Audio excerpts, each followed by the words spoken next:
All right, so in this episode of Key Health Issues for Young People, we're looking at smoking and vaping.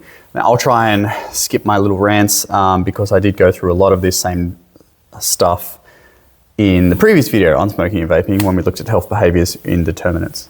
So anyway, what is smoking and vaping? Hopefully by now you know it's use of cigarettes and e-cigarettes and other nicotine inhalants, okay, so rollies, etc.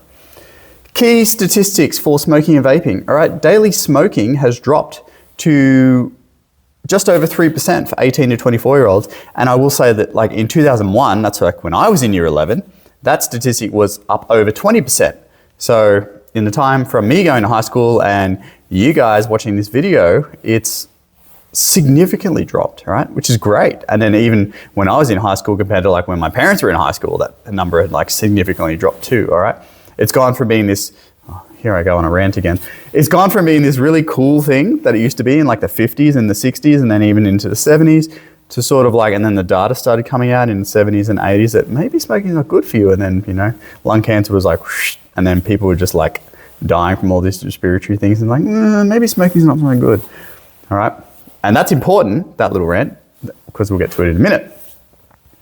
However, despite this significant drop, vaping, as you probably can tell yourself, rapidly increasing, okay? 20% of 18 to 24-year-olds and 10% of 14 to 7-year-olds vape regularly, okay? And when I say regularly, we mean multiple times a week. We're not just having like a couple of draws at a party on Friday night. It means like you have your own disposable vape and you are using it multiple times in the week, or for some people, multiple times a day. Yes, we know these things, all right? So therefore, the data is mixed as far as trends go because smoking is going down and vaping is going up. Causes, all right? And mainly now what we're talking about are the causes for the vaping problem, all right? So family modeling, if you're raised in an environment where people, your parents or your guardians smoke a lot, or maybe now they've started vaping a lot, then you're probably more likely to smoke or vape. Or maybe your parents vape and they just leave it around and then therefore due to curiosity, you're like, oh, I see, you know, mum using this all the time, I'll have a go myself. And then it like tastes like appealing flavors, tastes like, I don't know, sour apple or something. And then you're like, oh, this is nice. All right. And then the nicotine, which I talked about in the previous video, is the addictive substance. And then you want to go again and you want to go again. And now all of a sudden you're addicted. Well done. Not well done. Okay. There's this common belief, and this is relevant to the rant before, there's this common belief that vaping is healthier compared to smoking, okay? Because when you smoke, you are literally inhaling smoke, all right? Smoke is a carcinogen, all right? It goes into your lungs and it damages your lungs and it causes tar buildup and all. You've seen the ads on TV, all right? Vaping, it's just like a clear liquid, okay? That can't be bad for you. We just don't know, okay? There is lots of evidence to suggest that vaping is just as bad for you as smoking is.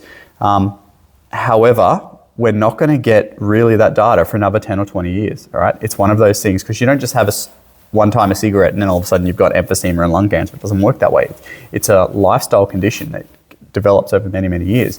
Because vaping is relatively new on the scene, we're not going to have the data as to what are the problems it's going to cause for another like 10 years at least.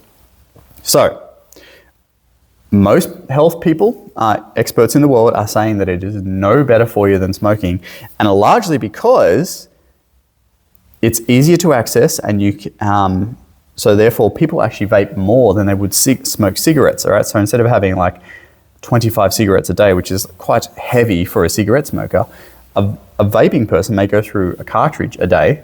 And in that is like the equivalent of like 150 cigarettes. So all of a sudden you've gone from 25 to 150. So that could be part of the reason why vaping may end up causing issues.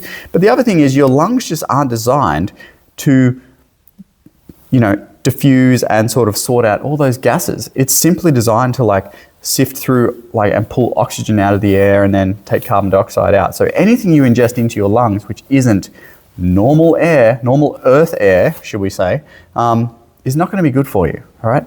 No one's vaping and then they're getting healthier, put it that way. Peer influence is probably the other big thing. So you may not be a smoker or a vapor, but you go to a party on Friday night and then your friends have got the great vape, grape vape that runs. And they're like, hey, you want a hit? And you're like, yeah, sure, why not? And you have one. And then later on, you're like, oh, can I have another one? Can I have another one? Can I have another one? And then you find yourself driving home to the service station to pick up your own grape vape or whatever. It's really weird. Vaping is illegal. Like, selling vapes is illegal. I don't understand how it's so prevalent if it's simply illegal, all right? The only people that can possess a vape are someone who has a medical certificate and they're using it to get off cigarettes, okay? I do not understand why the police can't just like arrest, well not arrest, but fine everyone they see with a vape, okay? I don't understand why we even have a problem at school here. Like, people get caught vaping and then it's like, oh, naughty, naughty, right? We might, call home and whatever. Like, why aren't the police involved? I just don't understand.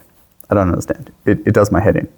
But also, like, if it's illegal for you to use a vape, how is it even, and it's illegal for people to sell the vapes, then why aren't all those businesses being shut down as well and raided? And I don't get it. This is really, you can tell it causes me a lot of angst. Anyway, let's wrap this off.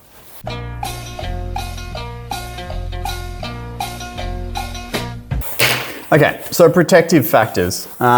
Education around the health risks, enforcement from police and government, taxation, increase of taxation, all right? So that's one of the major things that stopped people smoking, because all of a sudden, and I used to sell cigarettes, all of a sudden the price of cigarettes went from like $7 a carton to $40 a carton, And no one's gonna buy that. Well, okay, some people do, but whatever. So we need to apply these things to vapes, all right? Other than the fact of just like, they're illegal anyways. Anyway, I'm going to get off topic. De-glorifying of cigarettes was a great protective factor. So instead of it being in movies and sponsorships and stuff, all of a sudden everyone just came out and said, cigarette smoking is gross, don't do it. And everyone was on the same page. And so there all of a sudden, cigarette smoking was gross. We need to do that with vapes too, somehow. And parental and peer disapproval. So peers are very strong, all right? If you go to a party and you're vaping and someone's vaping, everyone needs to be like, that's disgusting, you're gross, no one likes you. Anyway, maybe not that harsh, but you get the point. So in conclusion, while cigarette smoking has been a public health victory, the current rapid rise of vaping is leading to a new generation of nicotine addiction and associated health risks, which are still to be seen. And that is smoking and vaping. Thanks.